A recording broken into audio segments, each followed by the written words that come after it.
cognitive enhancing drugs, and that is, 4 or 5 decades ago, a lot of the drugs that people were using, people use to disengage from reality, to sort of escape from everyday life, to experience something that was outside of the realms of normal, and that was a time of a lot of psychedelic use, LSD, mushrooms, things like that. But that has changed in a way that more and more people are using cognitive drugs today to engage with their environment. So they're experiencing a lot more competition. They're experiencing a lot more pressure or stress in a professional or school environment, and they're using cognitive enhancement, such as caffeine and other drugs, to focus in on a work, to focus in on not to check out, but to check in. And that's a major shift in the way that people will then use those compounds, the way they talk about them, and what's considered normal or acceptable in society.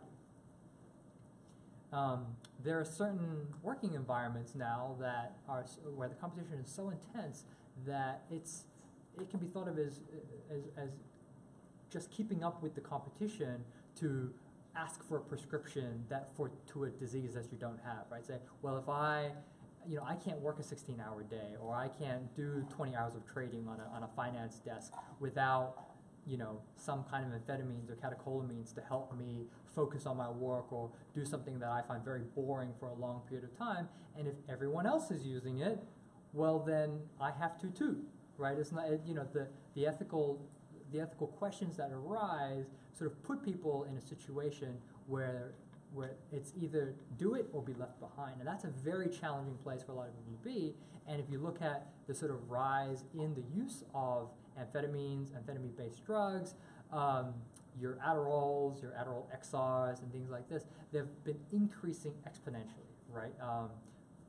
There was a dip when, I think in the 80s, when there was a lot of negative stigma, and then it became normalized, and now it's perfectly fine for a lot of people to say, use Ritalin for school. It doesn't have quite the same cultural impact as,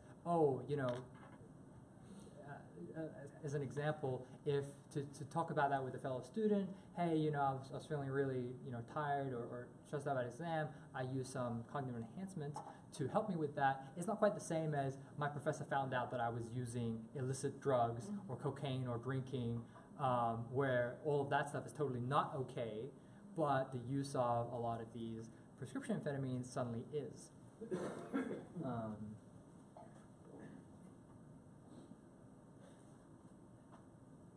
And then there are a lot of cultural and technological forces that have also contributed to this.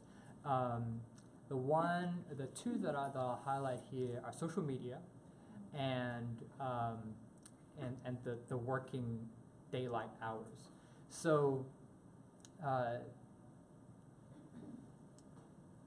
sleep problems are more and more people are reporting that have sleep problems. So they have trouble sleeping.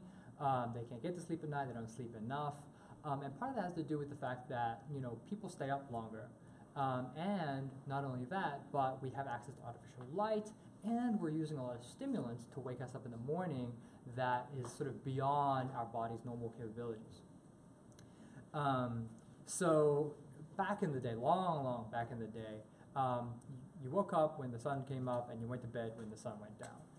But we don't do that anymore. We stay up many hours past the sun has gone down. We have artificial lights that keep us up, and that actually keep our bodies in a sort of wake cycle or day cycle. And then we go from bright lights to suddenly turn the lights off, and that doesn't give the brain enough time to sort of get its light-day cycle in sync. And that leads to a lot of sleep problems. So you have the technology from and disturbances from the use of stimulants and artificial light. And then you have social media, which is sort of a way for human beings to access social aspects of our personalities at a scale that is that we weren't really prepared for, right? So we can process on the order of hundreds of relationships at a time, but social media gives us access to thousands or millions, which is a lot bigger sphere than our brains are used to handling, and so there's a lot more stress and pressure that we're not used to sort of bearing, and that's causing a lot of problems. Um, but you look at all these technologies and sort of trends from the outside, but when you bring those into what's going on inside of our brains, the brain has not changed significantly in the past few decades at all, right? It works much the same way. The receptors are all the same.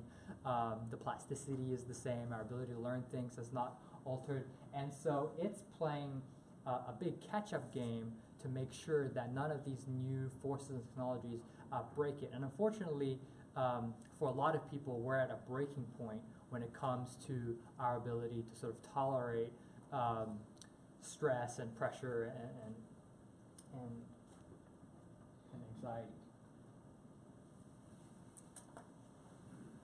So before I talk about how I think we can address these issues, I want to tell you a little bit about myself. I was born in Inner Mongolia in China. My parents were first-generation immigrants to New Zealand, where I went to elementary school, and then I attended middle and high school in Australia. I was recruited to come study in the United States, an undergrad level in South Carolina, where I studied neuroscience. And for me at the time, they say you can study whatever you want. I wanted to study neuroscience because I felt that the brain was still a black box, that there was still a lot we needed to learn about the brain, and that from a scientific point of view, that was the area that was going to make the most progress within the sort of next few decades of my career. And then aside from that, it combined sort of biology and chemistry and biochemistry in a way that was very exciting and interesting. And so I loved that. In undergrad, I was recruited to come study neuroscience at Emory to do my PhD here, which was an amazing program because the sheer breadth of research topics and the amount of people that you can meet and learn from was amazing. And while I was here, the experience that I had in my lab and in my research is really what brought me here, and I'll highlight a couple of experiences. The first was the experience of getting to do translational research. So a lot of research is categorized into basic research or translational research, with basic research being sort of done at the animal model and molecule model of figuring out, hey, what are the molecules